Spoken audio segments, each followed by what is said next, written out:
Good evening and welcome to Poland Daily. I'm Nicholas Richardson and this is the news. The parliamentary majority wishes to restrict former communist Secret Service agents from taking civil service and government jobs. The bill passed the Sejm, the lower house, but was rejected by the Senate. Now it is back in the Sejm.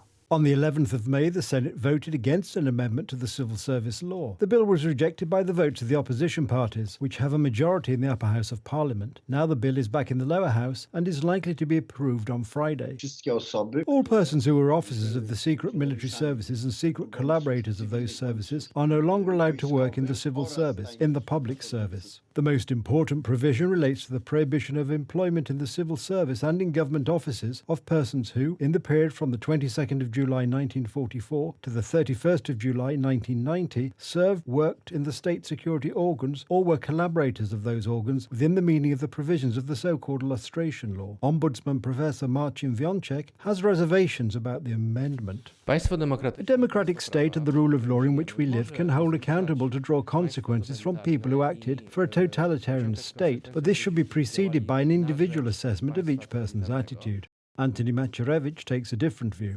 This is some kind of misunderstanding. This is obviously an individual decision and not a collective one. People who were active in the communist secret services are in fact within the reach of the Russian services. We should be aware that all their files are in Moscow. Therefore, whatever their views are now, they are vulnerable. The law is a response to the threats posed by the aggressive policy of the Russian Federation. The goal is to strengthen state security. More than 40,000 people can apply to the Institute of National Remembrance. All of these people, born before 1972, will be required to submit vetting declarations indicating whether or not they worked, served, or cooperated with the communist services. This will complete the vetting process that started 31 years ago by Jan Olszewski's government. On the 28th of May 1992, the Sejm passed a resolution obliging the then Interior Minister Antoni Macierewicz to disclose the names of those who were secret collaborators with the UB and SB. Because of this, a few days later on the 4th of June, the Round Table deal brought down the government. Today, these events are known as the Night Shift. I would like to leave the herd with only one accomplishment, that I shall be able to walk on the street and look straight into people's eyes. It is a very dramatic moment in the history of the nation. One of the newspapers had such text: the government leaves, the agent stays. Better late than never, says the president of Warsaw's Gazeta Polska clubs, Adam Borowski, who was an anti-communist opposition activist during the communist period. It should have been done in 1989 and we would be in a different place now. All these years of those people actively harming Poland, all the strings attached, all the blackmail, we lost an awful lot of time. Civic Platform leader Donald Tusk is organising a march on the 4th of June to mark the anniversary of the contract elections. It is worth recalling that it was Donald Tusk who took an active part, shoulder to shoulder with the communists, in the overthrow of the democratically elected government of Jan Olszewski. The amendment to the Civil Service Act is expected to be adopted by the Sejm later this session and will then go to the President, who has 21 days to decide on it. Poland will train Ukrainian fighter pilots to fly F-16 fighter jets, Deputy Prime Minister and Minister of Defence Mariusz Błaszczak said at the NATO conference in Brussels today. Poland is ready to train Ukrainian pilots on F-16 fighter jets, and I propose to include such training in an EU training mission. That is going on in Poland. I want to stress the high notes this mission has gathered so far. Training Ukrainian pilots on Western F-16 fighter jets does not make NATO a party to the conflict, its chief Jens Stoltenberg said on Tuesday, as allies pledged to speed up the preparations to start the training. Stoltenberg said Ukraine had the right to defend itself. I will leave it to individual allies to make an announcement exactly about when they start training, but of course also with the announcement by President Biden this weekend, the US being of course the main provider of, for instance, F-16s, and also announcing clearly that they will start training. This is an important step. That partly will enable us to then deliver fighter jets at some stage, but also is sending a very clear signal that we are there for the long term. And we have to remember what this is. This is a war of aggression. Ukraine has the right of self-defense. They are defending themselves. And the right of self-defense is enshrined in the UN Charter. We help Ukraine to uphold that right. That's our right, to help them protect UN law, international law, against the war of aggression. That doesn't make NATO and NATO allies party to the conflict, but we are supporting Ukraine to defend themselves against a war of aggression, a brutal invasion by President Putin. So you said Germany is training. It is always, of course, important to discuss new platforms, planes, battle tanks, air defense systems. But as important, or perhaps even more important, is it to ensure that all the systems which are already in Ukraine work and function as they should. And to do so, they need ammunition, they need fuel, spare parts, maintenance, and repair capacity. So the sustainment, which also then include ammunition, is absolutely critical.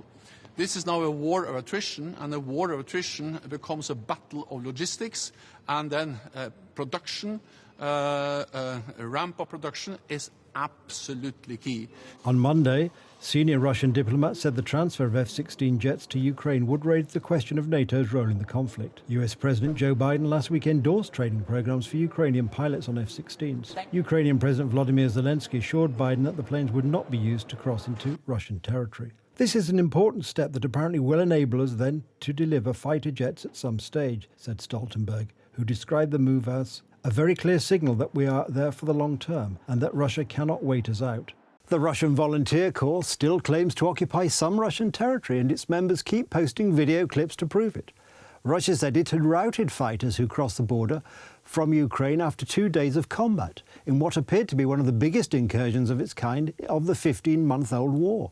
There was no immediate independent confirmation that the fighting had ended, although the RVC, one of two groups claiming to be behind the raid, said in a post on social media, "One day we will return to stay." The RVC was founded by a far-right Russian national last August and says it comprises armed Russian fighters seeking to overthrow President Vladimir Putin. One of the locations is Kozinka, Russia, identifiable by the road layout, terrain, marshlands and road crossings seen in the video, which matched street view and satellite imagery of the area. Two other pictures were shot at the on board a crossing station by the sign being held by a member of the Russian Volunteer Corps with passport control written in Russian Cyrillic. The roof of the building under which he is standing and the tarmac seen in the background matching satellite imagery of the area. Moscow, which portrays its invasion of Ukraine last year as a response to a security threat from Kiev, said the attackers were Ukrainian saboteurs, seeking to deflect attention from Russia's capture of the city of Bakhmut 3 days ago, after the bloodiest land battle in Europe since World War II. Kiev publicly denied responsibility for the raid, although some of its denials were pitched with apparent irony to mimic past Russian denials of a role in separatist movements in Ukraine. Visa plans to open a technology and product hub in Poland, the first of its kind in Central and Eastern Europe and the fifth in the world. The American company Visa plans to open a technological and industrial centre in Poland. Visa is one of the world leaders in the field of digital payments. This is not the only investment in Poland in the coming years. Visa trusted Poland again. In the next few years, the company will create over 1,500 jobs for specialists in the field of technology and IT. We decided to locate the hub in Poland because it is a very technologically advanced market and because of the highly skilled IT workforce that will allow us to build this hub in a very short time. Visa focuses on diversity. One of the goals of the American company is to increase the number of women in the IT industry. We are also thinking about hiring a large number of people who live in Poland but were not born in the European Union, for example, well-qualified workers from Ukraine.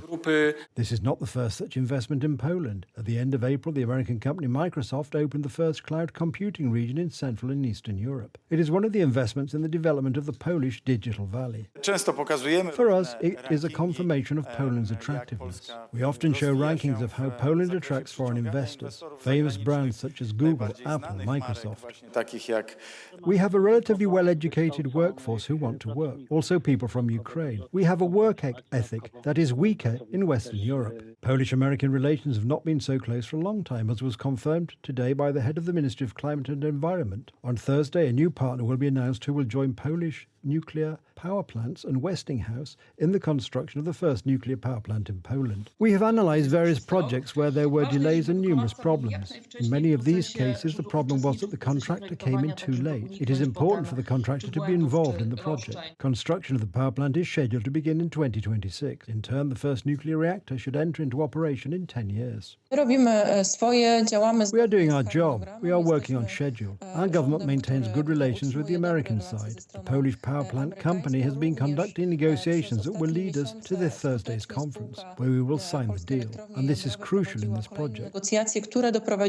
Although we know very little about the new partner of Polish nuclear power plants, there are many indications that it could be an American company, Bechtel. Prawdopodobnie dojdzie do współpracy Polski. There will probably be cooperation with Bechtel, which develops such projects in America, and Polskie Elektrownie Jądrowe. Westinghouse is a nuclear technology provider, and Bechtel provides project management know-how. No two nuclear power plants are alike. Da wiedzę o tym, jak przygotować taki projekt. In April, Bechtel signed a memorandum of understanding with 12 Polish companies on the possible construction of a nuclear power plant. That's the news. Thank you for watching. Stay with us for the weather, Poland Daily Business and more programmes. But from me, it's have a good night and a better tomorrow.